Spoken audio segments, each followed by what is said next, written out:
everybody. Welcome back to the Wolverine Buzz podcast. We've got another special election interview here for you all today. We have a very special guest, Carolyn Phippen, who is running for the United States Senate. How are you doing today, Carolyn? Doing great. Let me just say, and I should have told you this previously, Phippen. Phippen. Okay, there you Here's go. the funny thing. I had an interview, a national interview earlier today with a guy who said, so I'm looking at your name. This is before we went on air. He said, I assume the PH is like an F sound.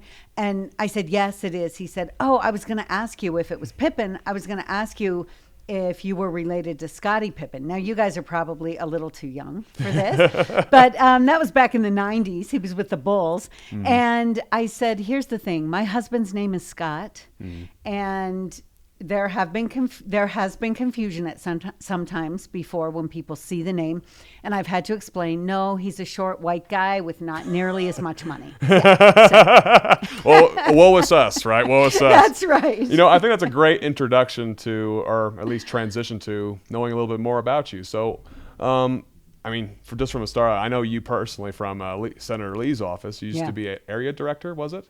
Yes. And his intergovernmental affairs advisor. So intergovernment affairs. Yes, I worked with all the elected officials in the state, including the state legislature and county commissioners and council people. So what is it something that you view students should know about you above all else? Gosh, yeah, that's actually a hard one, man. You know what I'm finding increasingly? I'm going to tell you a story on this one, right? So I was talking to a young person who is a college student over the summer, and we engaged in a really long conversation. I mean, it was an hour and a half, and he politically, he agrees with some things that I believe in and not with others. And we had this really great conversation, and he thanked me afterward, and he said, I'm really amazed that you would listen and ask me questions about my opinion, because there were some things, if we didn't agree, I'd say, well, why do you believe that? And he'd explain. And there was one big issue where I said, I've actually never heard that argument used on your side before. That's interesting. It's interesting for me to think about. Here's why. And it was a constitutional issue. I couldn't agree with him ultimately, but I explained why I believe the way I did. And I said, there may be some ways to address your concerns around that issue. But I appreciated him sharing his perspective because, again, it was unique. As somebody who's worked in politics for over a decade, for well over a decade, I had never heard that argument made. But he said to me at the end of the conversation, I really appreciate you listening to me. I'm really surprised that you listened to my perspective and you took it seriously and you asked me questions. And I said, what are you talking about? Isn't this how people talk to each other? And he started laughing. And a week later, I was talking to another guy, older than that, early 30s. And I shared with him this conversation. This is the guy who's not political at all, part of a minority community. And I shared with him this conversation and why I think it's important that we're talking to each other. And I said, he couldn't believe that I would listen to him and ask him questions and think about the things he said to me. And I said, I said to this guy, a decade older than the first one, isn't that how people talk to each other and relate to each other? And again, he laughed. He said, no, I don't experience that in my life. I've never experienced that in my life. That's unfortunate. That needs to change. And I would say that for me, I grew up a Mormon in New York, right? So I grew up surrounded by people who didn't see the world the way I did. Some did, some didn't. And I was always curious about political issues. And in my home, we didn't talk overtly political, but we talked philosophical. My dad's a scientist. We talked very philosophically, and there were a lot of those kinds of discussions. Sometimes they moved into the realm of politics, but overtly, not so much. Anyway, I got where I got because of these conversations. I got to the point that I believe what I do because of, reading. I've subscribed to newspapers that don't agree with my philosophies for decades because I find them interesting and compelling, and they make me think and justify my own positions and recognize where I may be wrong on something. I mean, I'm seldom wrong anymore, but humble one. There you go. I can appreciate that. but truly, I love the engagement because we all have blind spots. We have things that we don't recognize, but if we don't stop and communicate with each other, we're never able to find real solutions.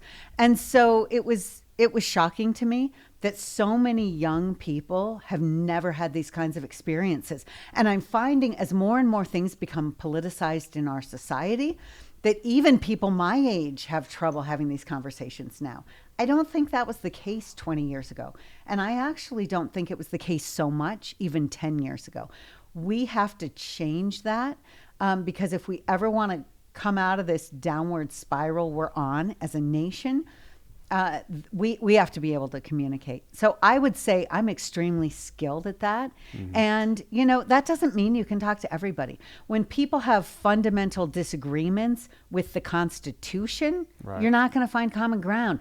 It's philosophical. Yes. Yeah. Yes. But it never becomes personal for me. I hate that. I hate name calling because name calling is simply a way to shut down another person so that you don't have to make your argument on its merits. Right?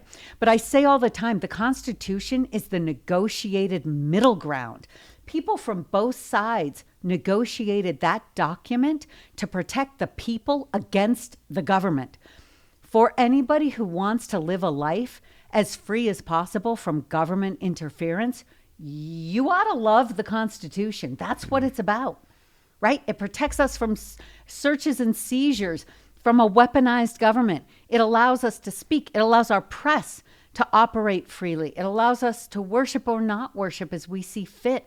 It allows people not to be discriminated against in voting, discriminated against by government actors with all the power. Like, the whole Constitution is about protecting us from the government that would use its power against the individual. I don't know a single individual in my life who doesn't want that protection. Definitely. And that's something else you are also a board member of. It's Utahns for the Utah Citizens for the Utah Citizens for the Constitution. Yeah. Do you think that's, talking a little bit about the Constitution, do you think there is sort of a lack of civics, perhaps, in maybe modern day America? Yeah.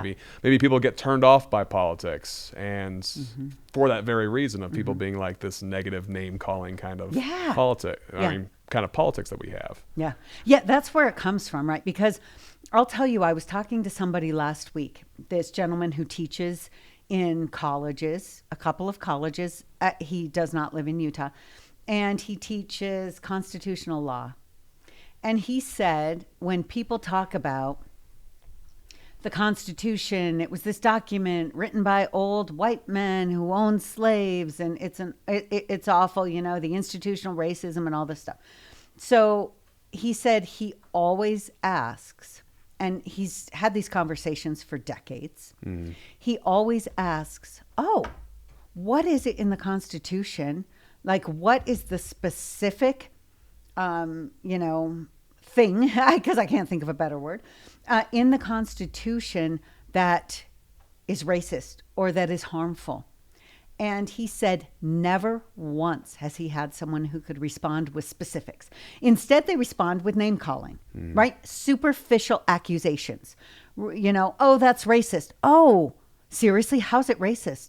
Because it does not allow the government to discriminate when it comes to voting, when it comes to when it comes to search and seizure, when it comes to free exercise of religion.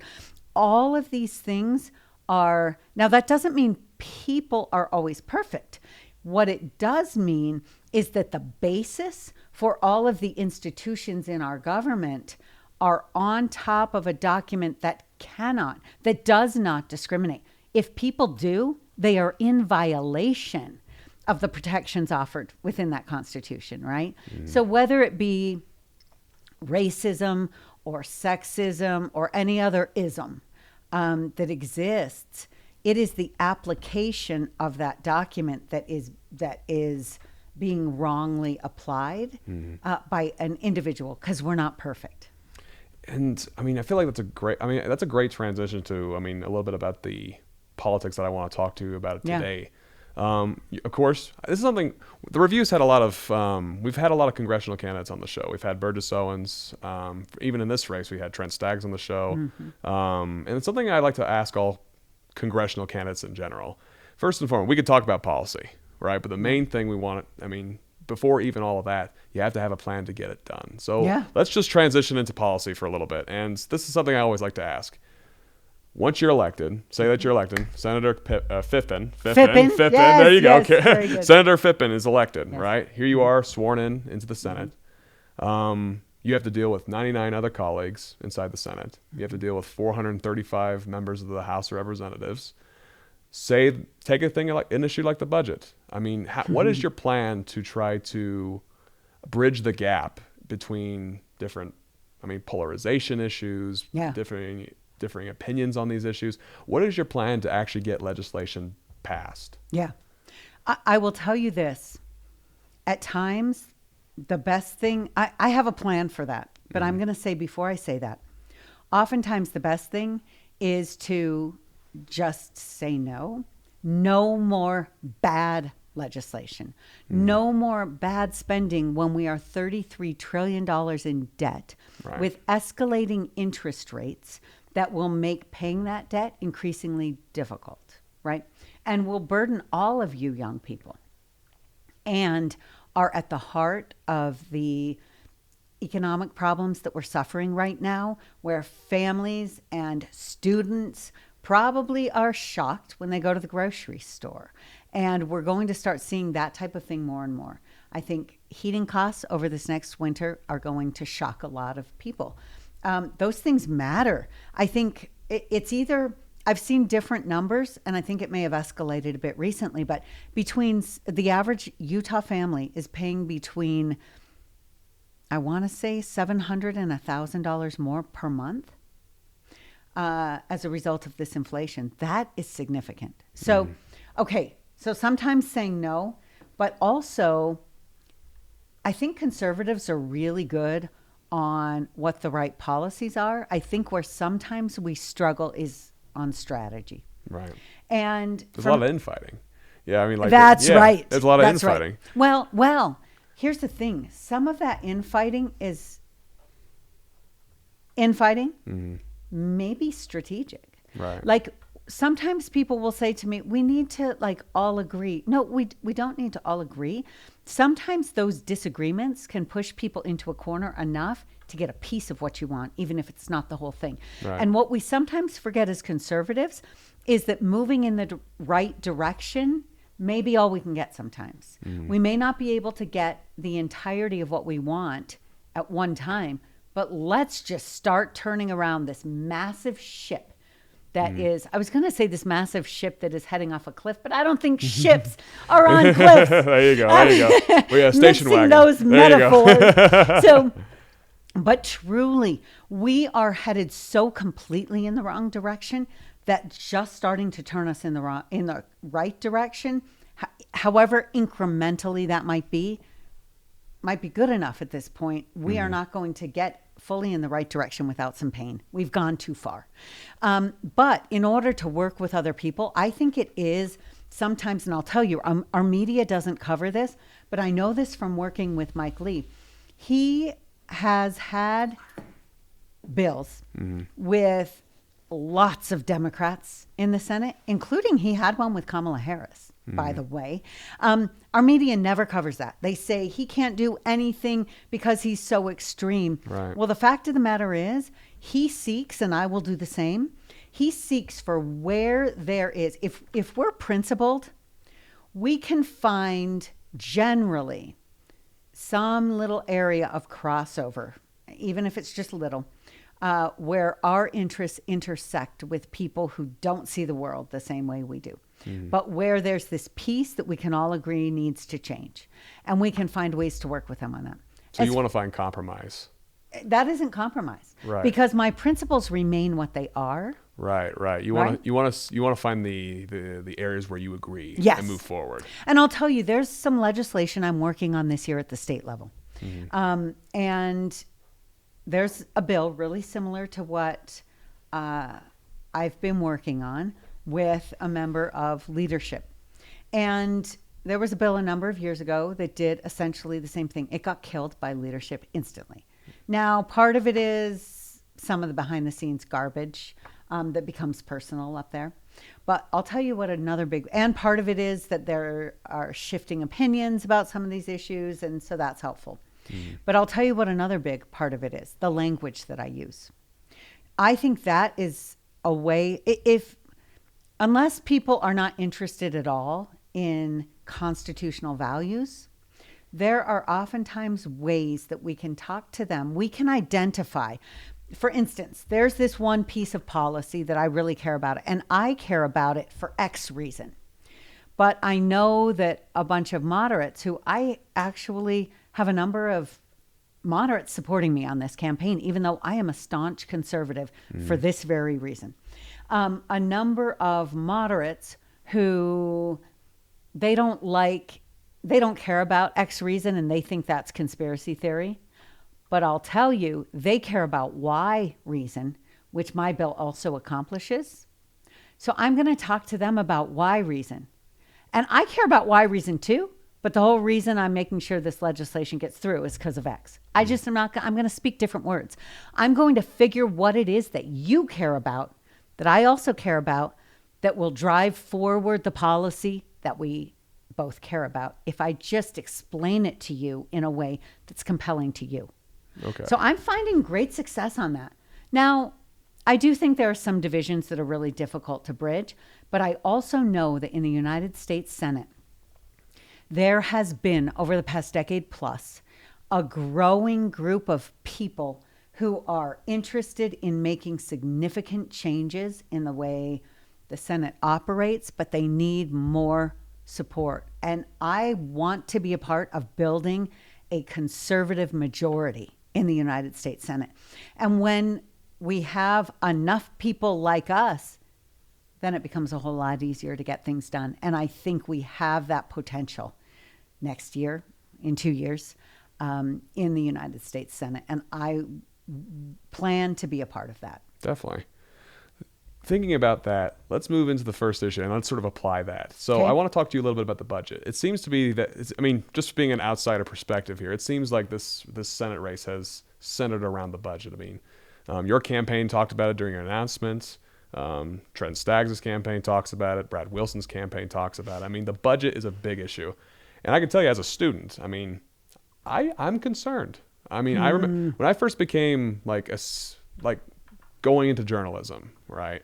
Back in high school, one of the first articles I ever published in my high school paper was an article saying, hey guys, by the way, we just barely passed $20 trillion of debt. Right. How many years ago was that? That was back in, that was 2018. That was just, it's not that long ago. 5 years ago. Oh, man, gosh, that made me feel old here for a second. Holy cow. But I yeah. will tell you what year I would have published something in my high school paper had I been into journalism. but yeah, it's just like, holy cow. That was just Right. 5 years ago. And the thing that I'm concerned about, I'm not married. I don't have kids yet. But I'm worried about my kids. I know. And they're not even born yet. And so let's talk a little bit about the budget. Yeah. It seems oftentimes spending senators around these big omnibus bills. Mm-hmm. There's a lot of interest around keeping money where it's at. And anytime you say, okay, let's cut that, instantly interest groups come in for a feast. Yes. And so what is your plan to sort of address those kind of fiscal issues? What is our plan to try to cut the deficits? Bearing in mind, any of those bills have to resonate in the House, but what's the Senate side of those things? Okay. So, couple things. I'm going to say this briefly. So, I'm a registered lobbyist in Utah for an organization called Freedom Front of Utah. And we advocate and educate within the community on issues of individual liberties and free markets. So, I have worked, I worked for the Utah House and then Mike Lee. And I had some lobbyists say to me when I became a registered lobbyist, Carolyn, I cannot believe you're a lobbyist, because they know where I am politically, right? And I said, true. But let me tell you, I'm the only one up here as a lobbyist fighting for freedom, not cash, right? And so I think that it's important that and in fact, I had a meeting with a member of leadership a month or so ago. And this individual said to me, so how much do you need, like, to accomplish what you're trying to accomplish? And I said, what are you talking about? I need your support. I'm here for support. To your point, there are so many groups, and lobbyists are really a good thing. We want lobbyists because they allow perspective of those. All of us want to live our lives. Like, businesses oftentimes have government interfering in what they're doing, and they should be represented by someone who can make their case. The problem becomes when they're up there on the Hill, whether it be in Washington or in the state, asking for appropriations and money all the time. We have in this state a state budget that in the past decade has grown, just in state dollars, this is taking out federal growth, 170% in the past decade. It's a lot of money. That's a lot of money. So we do not have a revenue problem, right? We absolutely have a spending problem. And there are people in this race who have been involved in leading government during that time. I have a problem with that. And implementing a tax program, a tax reform that was rejected by the people. There were enough signatures to force it to the ballot. And so it was overturned in the legislature after being passed. That if you looked at that bill, by the time it got done, what it did was it did a whole bunch of things, and it's been enough years that I remember very few of the specifics. But one of the things that it did was expand the taxing authority of the state government, where services would be taxed. And we were told this was necessary because our economy was shifting from an economy of, things that we buy to a service economy. But yet we have had revenue grow by 170% in state dollars. I don't think not enough money is the problem, even though we're shifting to a service economy and services aren't taxed. This tax reform would have taxed services, but by the time it got through, you could see carve out for the industries that had the most powerful lobbyists. It was a nightmare, and the people rejected it, and it massively increased the food tax and the fuel tax.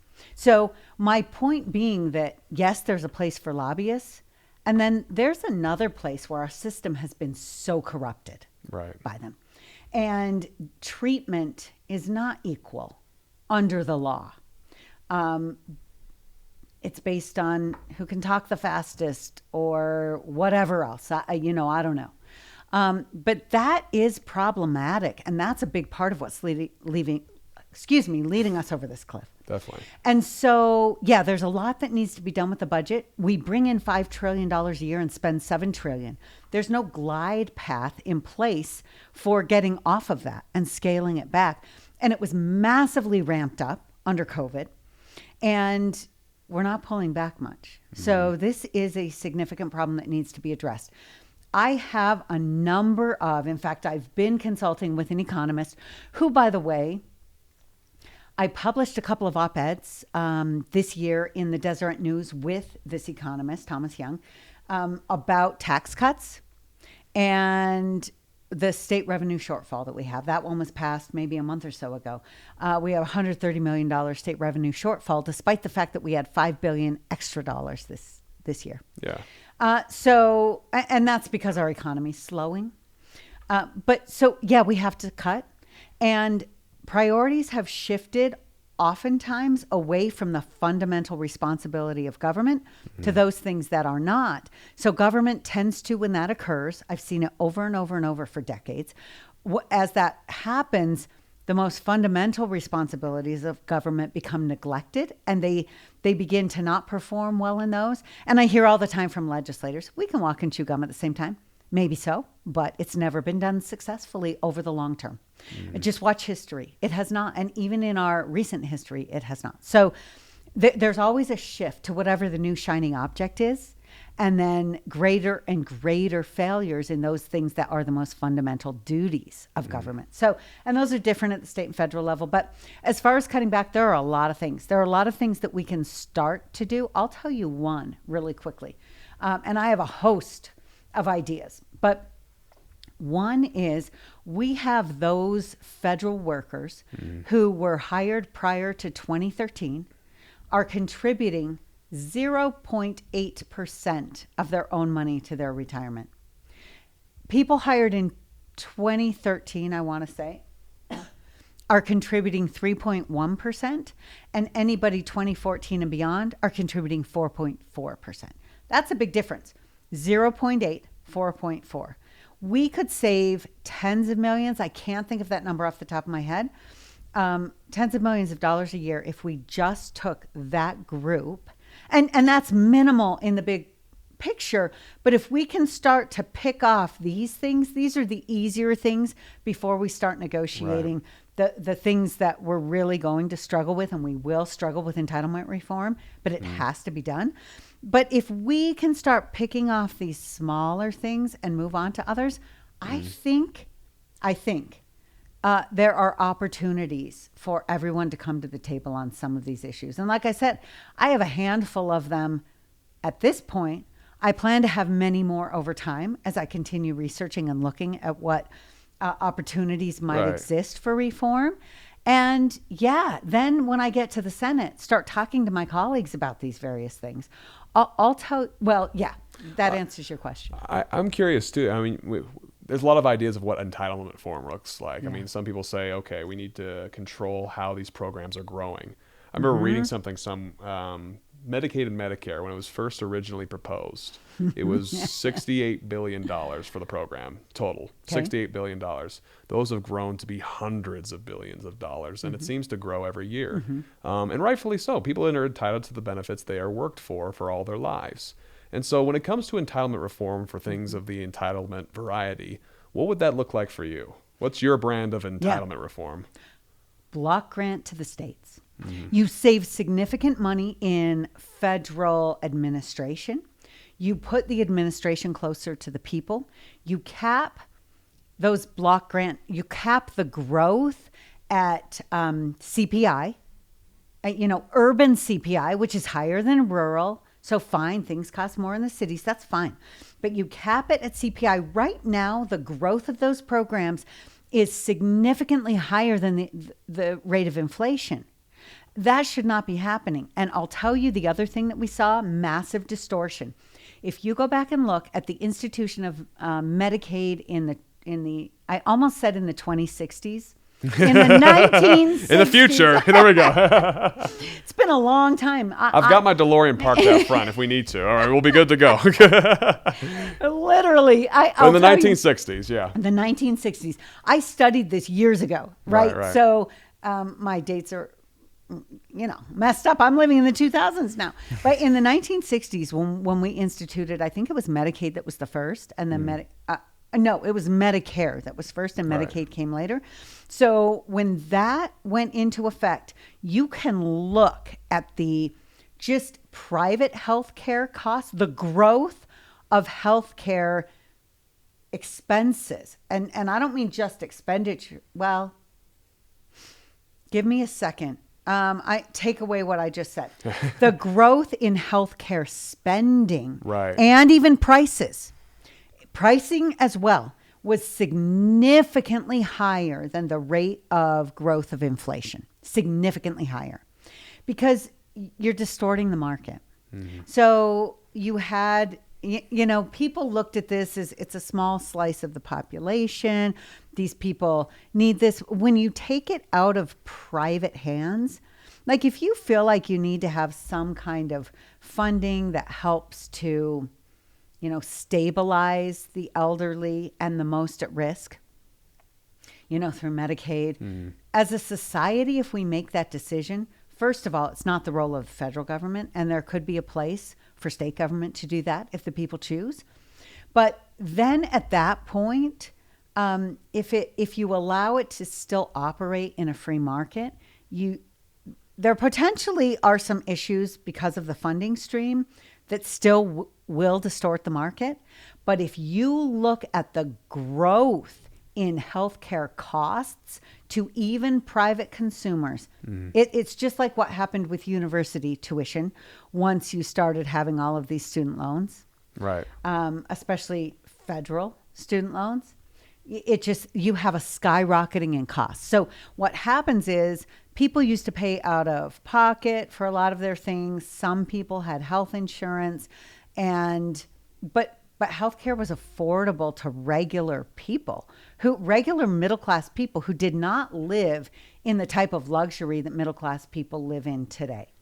And what happened is now middle class people are living in much greater luxury and are completely unable to afford healthcare without some type of offset from the government or their employer. I was talking to one of my sisters just last night. Their employer is in Boston. They live back east. And after the passage of Obamacare, they did see their healthcare costs skyrocket, even for their employer-provided insurance. And they were paying over $3,000 a month just for the employee portion. That was a direct result of a new government program that was distorting the market even more. And I'll tell you, I saw the same thing myself. We've always purchased our own healthcare. My husband is self-employed. We've always paid for our own. What used to cost us $400 that maybe would be $800 today or whatever, I'm sure less than that if you just look at inflation growth, today costs us a couple $1,000s a month, and our deductible has gone, I don't know what it was back then, maybe $1,000. Now it's like $7,000. It's a lot of money. That's a lot of money. And look at what's happened. Especially, if you to got some person who can't put it out of their own budget, right? That's exactly right. Yeah. And it was steady growth up until the passage of Obamacare, and it went through the roof. It became unaffordable for people. Anyway, this is what government interference does. So we have to find a way, back to your question, block granting to the states and allowing states to make these decisions. You do cut out a lot of the issues that we have with Washington bureaucracies. You cut down a lot of the cost, and you could control the growth. Definitely. Yeah, it's always a tough issue to sort of address because, Speaker Ryan was here, actually. Former Speaker Ryan was here on campus a couple weeks ago. We actually had a chance to sit down and talk with him. And we asked him, do you think that the government is addicted to deficit spending? Because it seems like anytime you try to touch something, take entitlements. There is a strong percentage of people who are like, you never touch that. Yeah. You do not touch that. Okay, let's go to the military. Do not touch the military. If you touch that, we're going to vote you out, right? Yeah. Do you think the country is addicted to deficit spending? And do you think it's actually possible for us to get out of that rut? We either choose to get out of it or we're forced out of it. So I say choosing to get out of it will be less painful for the average person, but more painful for politicians, which is why we haven't done it yet. So I think things will have to get painful before we actually do it. Before we actually do it to a significant degree. I do think, though, look, we're not cutting Social Security, and we shouldn't right now. But the fact of the matter is, we are squeezing the elderly with this inflation. So we're all going to pay for it one way or the other. And regular people are paying for it with inflation right now. So as inflation squeezes us more and more, what is it? Something like 17 or 18% if you look at the past 3 years combined.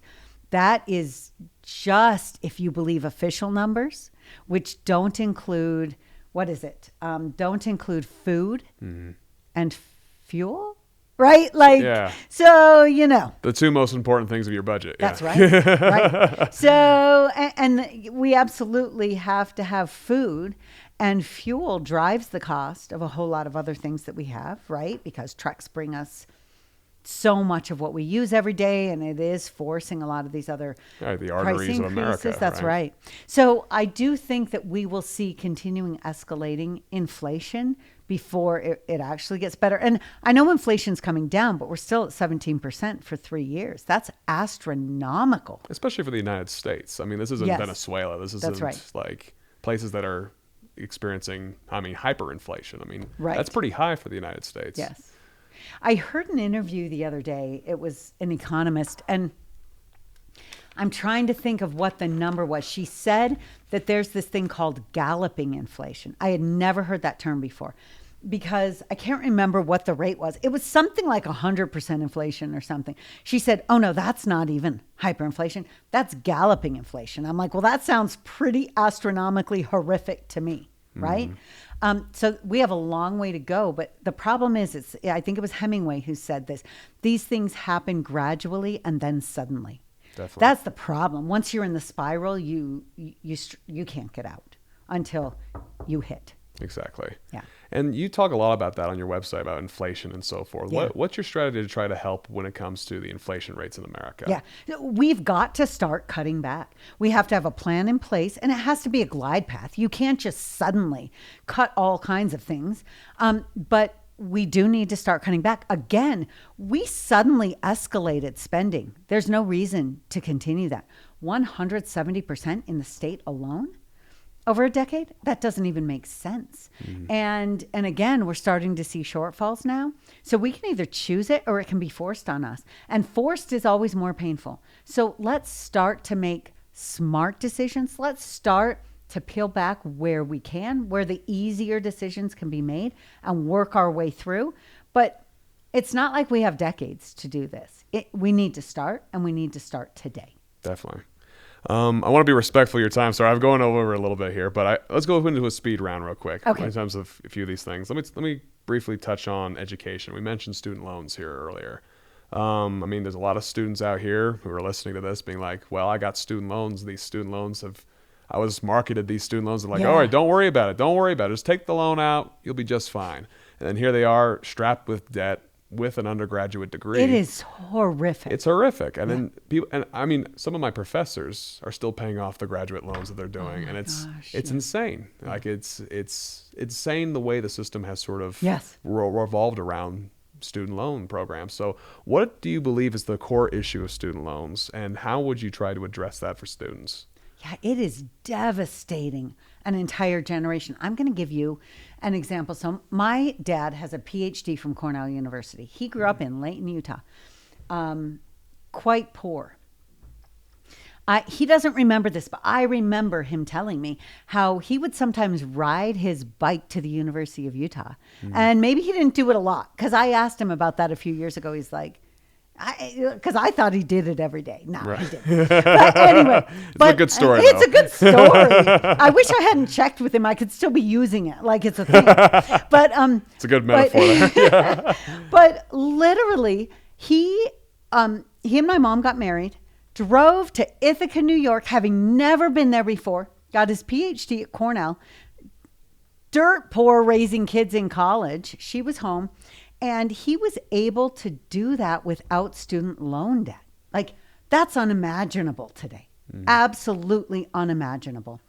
And that, man, I feel for people who have been convinced that they need this education for a degree that will never allow them to comfortably pay that debt off relatively rapidly. And now they're putting off having families. Housing prices have gone through the roof, and how do they even qualify? Like, this is government policy run amok, and it's destroying individuals' lives. Changes need to be made, but I think some accountability needs to come to the university system, because we have universities where, again, that's a place, because there's encouragement to people to take out these student loans. And then the universities continue to raise the tuition, right? And tuition has increased and is continuing to increase at a rate significantly above the inflation rate. Why is this happening? Because so many people are taking out student loans. So it is changing.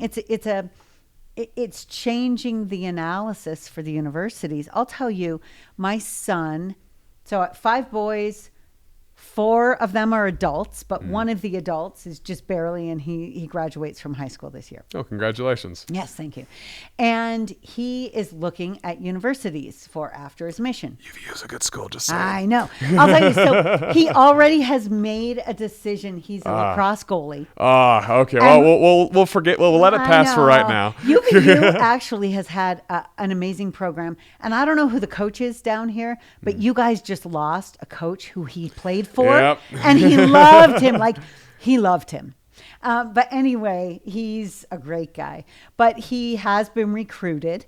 And but he doesn't want... Anyway, he's making the choice of where he's going for a number of different reasons. Right. And that's a piece of it. But we were looking at, there were some Eastern colleges where, of course, lacrosse is a much bigger sport, and it could be cool. I mean, some of these D1 universities, wouldn't that be amazing? We looked at some of these, and literally they require you, even if you will not qualify for student loans, they require you, the way some of these universities run it, there's one that we looked at with, and I told my son from the start, like, we're not going to pay that tuition. Like, just so you know. Right. That's not going to happen. You got a bill of like $32,000 a semester. You're like, huh. Yep. And that's about what it was. Right. Per semester. Yeah, it's insane. Right. And no, like, that's not what we do. Yeah. And for us, that would be a strain. And we have 5 kids, and we haven't done that for anyone else. And you'll figure this out. And we don't expect you to take out student loan debt because it doesn't make sense. Anyway, so we're talking about this, and I literally, like, they have a sliding scale. So you have to, as parents, they do certain types of assistance, but they want to see all of your financial records. And they, like, it's not really tied necessarily to some hard and fast rules the way they do things. And they're very clear on that. And I know that he wouldn't receive assistance while he's under our roof or while he's our dependent.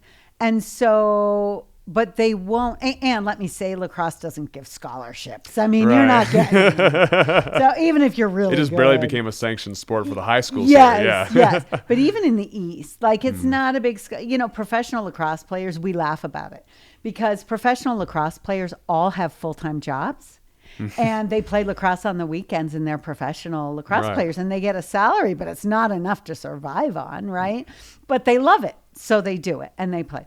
And... Anyway, I could go on and on about that. But, so I can't even remember what your question was at this point. Oh, student loans and everything. Yeah, we're looking at this, and it's like, this doesn't even make sense.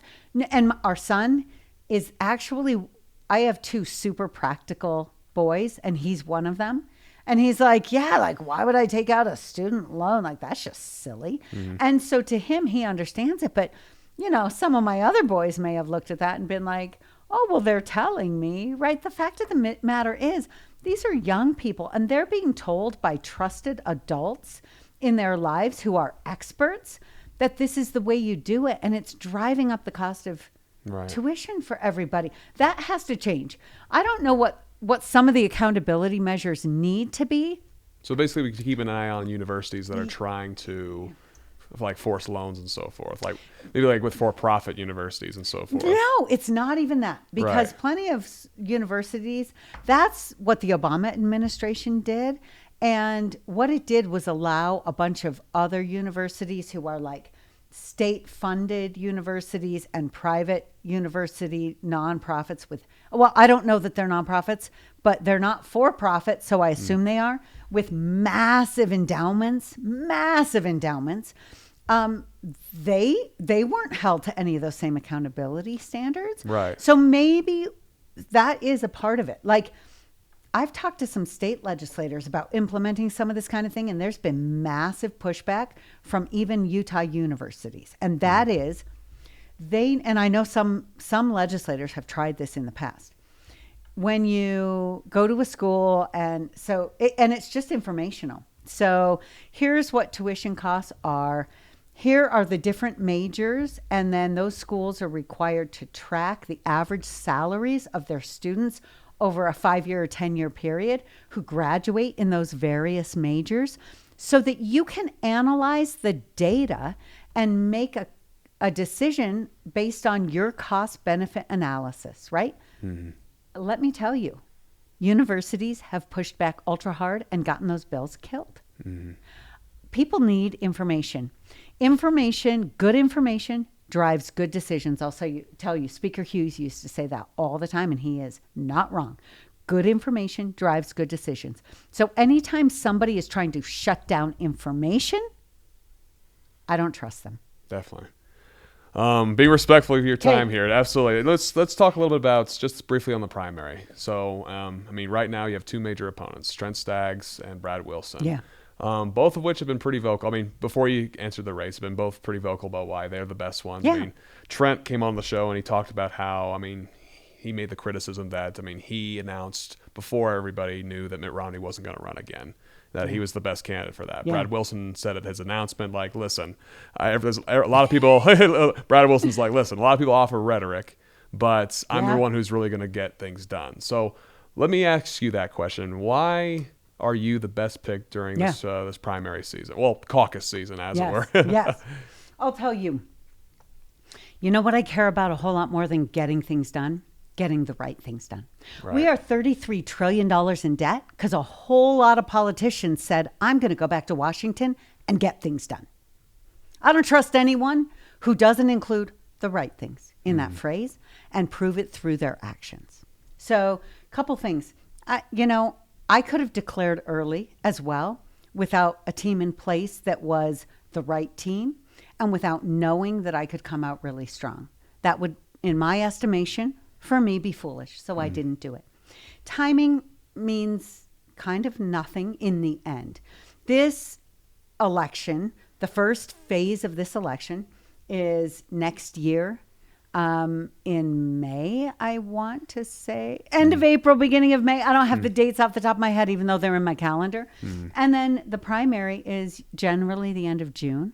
And then, of course, the general in November. But convention and primary, we're still way out there. Right. There were a lot of things I was still working on at the state level.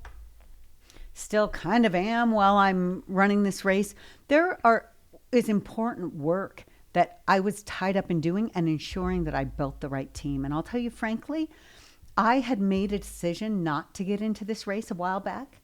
I had looked at it a couple years ago and then decided to run for the state house. Super last minute. And that was fun and actually had a lot to do with my strategy on this one. Because I was able to learn so many things in a race that I lost by this. Won at convention with 63% of the vote against somebody who has been in elected office in that area for 14 years or 16 years, 14 years, I want to say. And I came super close, a couple hundred votes off in the primary. That was the best trial run I could have for this. So I had made the decision, though, not to get out. Or not to get in. I thought we'll have good people. I told people that, and I'll tell you, 3 or 4 months ago, I started getting phone calls from people who I know and trust with deep ties to the Utah community politically and deep ties and connections in Washington, D.C. And I was very, very strongly encouraged to reconsider. And I ultimately made the decision to do that, but wanted to make sure that all of these lessons I learned last year were applied to this race. And so I took my time making sure everything was lined up and what it needed to be so that I could come out as strong as I could come out. So, I think I did the right thing for myself and for my campaign in my timing.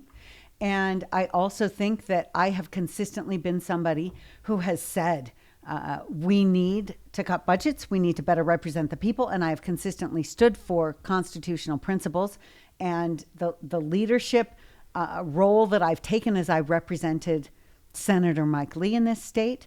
And as I worked for Speaker Hughes in the House Majority prior to that, prove all of that out, my ability to lead on these issues. And I'll tell you, I think this is really interesting too. I am a staunch constitutional conservative. I can't tell you how many moderates I have had approach me saying, I'm going to be behind you. I've donated to another candidate, but I will still plan on donating to you. I want to be helpful on your campaign. You make the most sense to me. I am hearing that from moderates. We don't agree on everything, but they understand that, and some of these are people who I've had some disagreements with on policy, but we've talked things through, back when we had these disagreements. And sometimes I even won. And most of the time I even won. Okay, there you go. And 51% of the time. Yeah, significantly more than Hey, there you go. And they're even saying, but I trust you to be thoughtful about what's right and to make the right case and to be capable of thinking things through from beginning to end. Right. That's actually stunning to me, and I think I'm unique in that way, that I can pull from the moderate and the strong conservative while still remaining true to my principles. Definitely. Yeah. So here we are. Yes. 44,000 students could be listening to this right Yes. now. And so what is something you want each and one of them to know? Like, if you could pick anything, what is something they should know about Carolyn Phippen? Yes. Gosh, I have to tell you, and it's the same thing that I've been saying from start to finish on this, because I'm finding as I go out and talk to people and communities that this truly is, I think we're at a place in our country where we have been even socially torn apart in so many ways, that they care over and over and over. People have said, I can tell, like, you care about me. And I've even had some people who I know are liberals who are like, I support you. Like, I will vote for you. I'm like, well, you better register as a Republican. I'm a conservative and I'm going to do my conservative things. And they're like, no, you are the only politician I would trust. This is what I want people to know, that I'm doing this because I care about this nation. And I care about this nation as an idea, but the reason I care about that is because I care about the people that make up this nation. I truly do. That is what this is about. I will go back to Washington. Of course, I can listen to everybody, but the decisions that I make, there will be people who say that doesn't represent me. But look, you will know going in, because they don't agree with the decisions, right? But you will know going in that I want to hear from you. And as long as whatever you are saying is steeped within the principles contained within the Constitution, I will take that into everything that I'm using to evaluate and make those decisions. And I want to know those things, and I truly care what people think and care about in their lives so that I can serve them, from that position in the Senate.